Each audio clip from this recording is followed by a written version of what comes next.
Hey, that's pretty good.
As you can see here, the stats really aren't bad at all. What it does suffer from, though, is a gratuitous lack of attack speed. And we're going to fix that for a heavy attack build and general all-purpose use. Let's get into it. Let's go ahead and run through the very first portion of this very quickly. All of these shards do not matter for the Hespar build. None of them do. For the pet, I just have a viral priming pet, but I'm going to show you anyway, just so that way you're aware of what I have. And his rocket volley.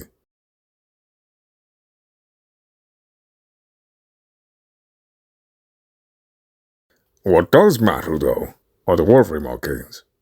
Or the one at least that I'm using, Arcane Strike here. Like I said, this thing is insanely slow, okay? I have Arcane Strike, and still, I needed to use heavy attack wind-up speed mods in order to get it to be actually snappy. This thing is awfully slow, but totally fine. Arcane Avenger, not needed. I have it because I like it. Put whatever you want.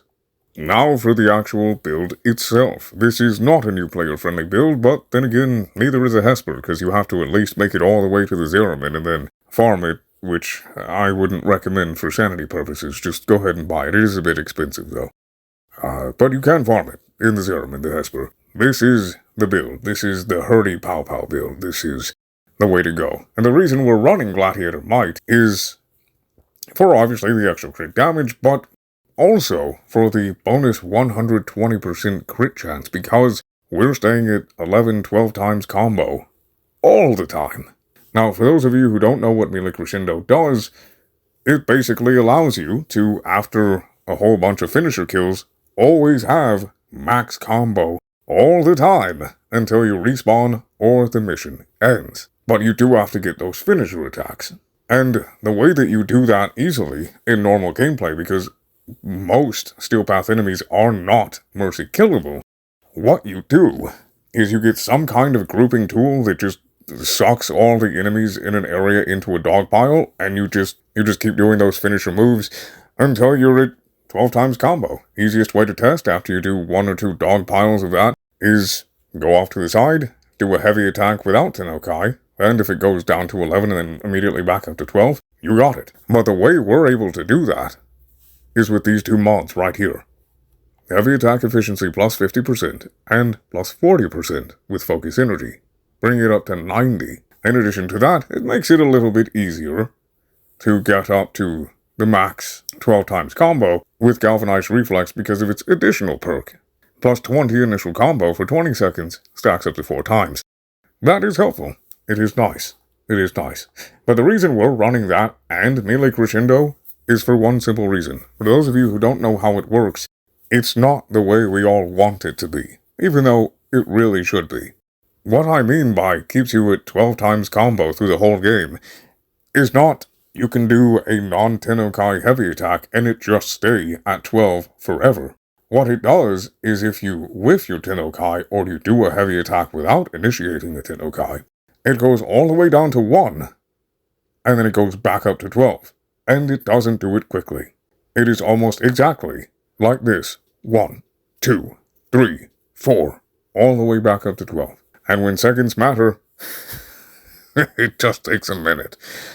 I personally don't like that. Most heavy attack builds, they just have galvanized reflex and corrupt charge, but I wanted more damage. I wanted more consistency, and that's why I have that. So, I'm going to show here what I was talking about how to group the enemies right off the bat, right as you start a Steel Path match. You can, and what I used was Vaserin. You know, everybody can have access to Vaserin pretty quickly, but honestly, any grouping tool that dogpiles the enemies like that and opens them up for ground finishers will do just fine. So, take a look.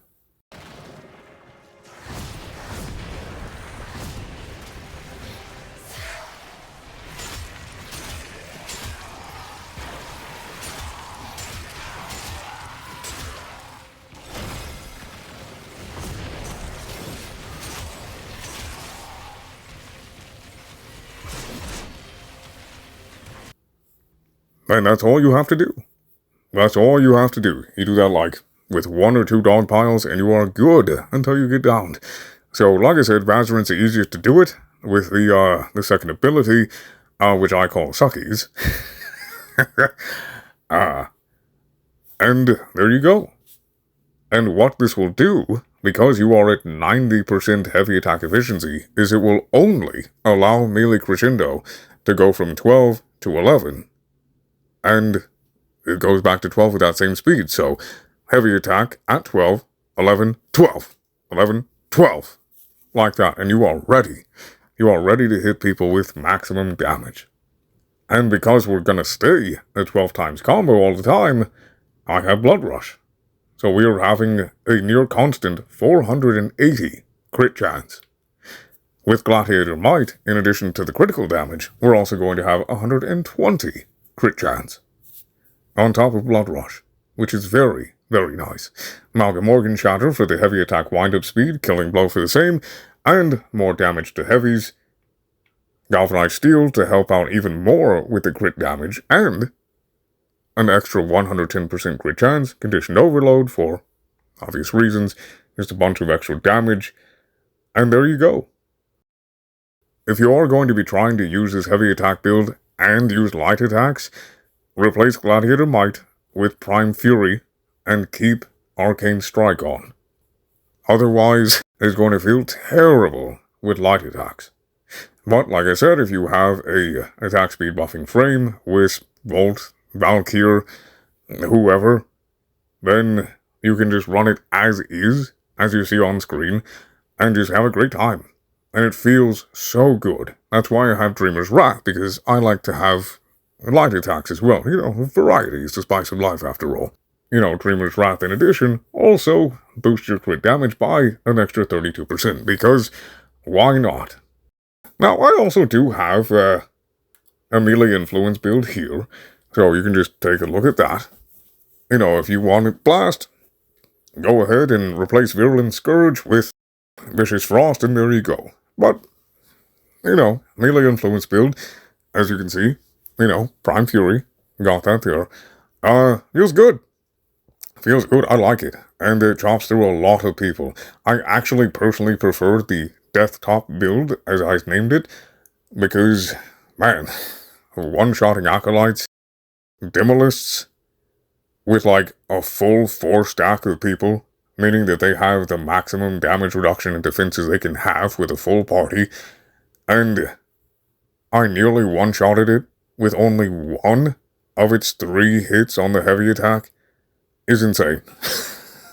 You know, we spent an hour in that demolition match, and I was just clapping people. There was a guy with a heavy attack, he had a heavy attack Grand Prime build, I think.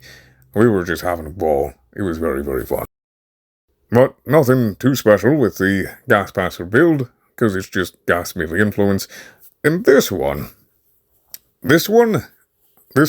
is essentially the heavy attack build, but with a little bit of AoE, if you wanted something different.